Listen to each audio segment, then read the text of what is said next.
On est ici donc aujourd'hui pour la fête interculturelle Métissage de culture.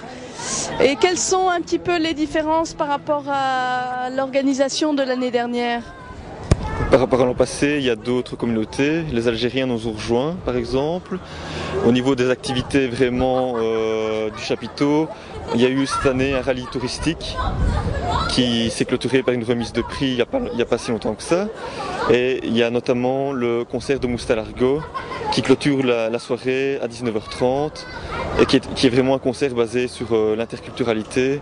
Donc c'est un voyage d'une personne qui part de l'Orient et qui va vers l'Occident en passant par le Moyen-Orient.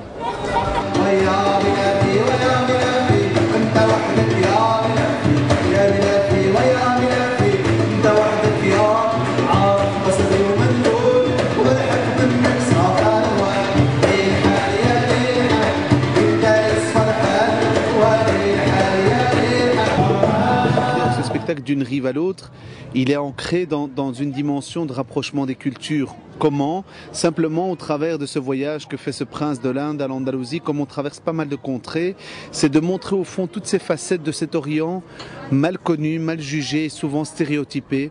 Parce que souvent on confond islam, islamique, islamique, islamiste, islamiste, terroriste. Et donc on fait un peu l'amalgame de tout ça et on rebalance ça dans les médias.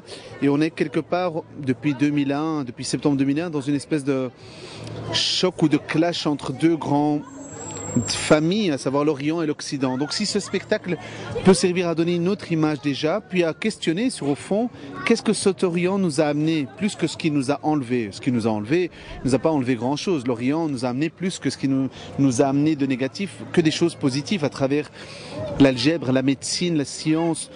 Puis quand je parle de l'Andalousie, c'est quand même la tolérance entre trois communautés juives, chrétiennes et musulmanes. Alors c'est vrai que ça fait comme un sujet déjà très connu et en même temps très mal connu. Moi, quand je parle à des jeunes qui soient de communautés juives, chrétiennes et musulmanes, en disant, mais vous savez qu'à un moment donné, ces trois communautés ont vécu ensemble. Et c'était, je vous parle de l'an 1000. Ah bon, il y avait des juifs en Andalousie? Je dis oui, il y avait des juifs même au Maroc avant que les musulmans n'arrivent. Ah. Et donc c'est un peu tout ce cheminement que j'essaye d'aborder de manière artistique, de manière humoristique, de manière contée, de manière ludique. C'est pas un cours de morale, hein, je te rassure tout de suite, mon spectacle. C'est d'abord pour s'amuser.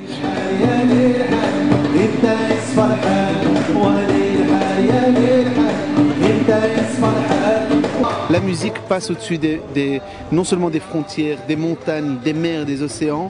Et donc je pense que c'est un très très bel outil de rencontre. Tu sais, on peut se retrouver ici. Alors je parle même pas d'Internet, parce que même Internet, tu peux l'arrêter, mais les ondes, tu ne sais pas.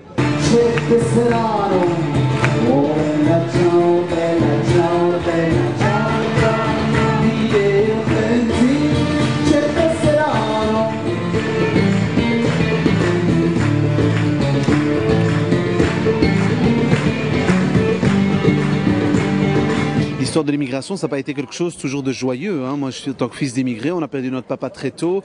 On peut dire qu'on en a pris plein la tronche pendant longtemps. Et j'avais une revanche sur la société, tu vois. Et je savais pas comment la prendre. J'ai loupé la case scolaire.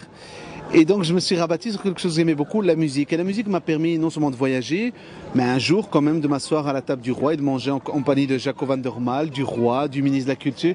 Et je me suis dit, pour mon père, et alors c'est comique d'en parler devant les Tyril, puisque mon père est venu comme mineur, de me dire, rien que pour lui, waouh. Merci beaucoup, à bientôt.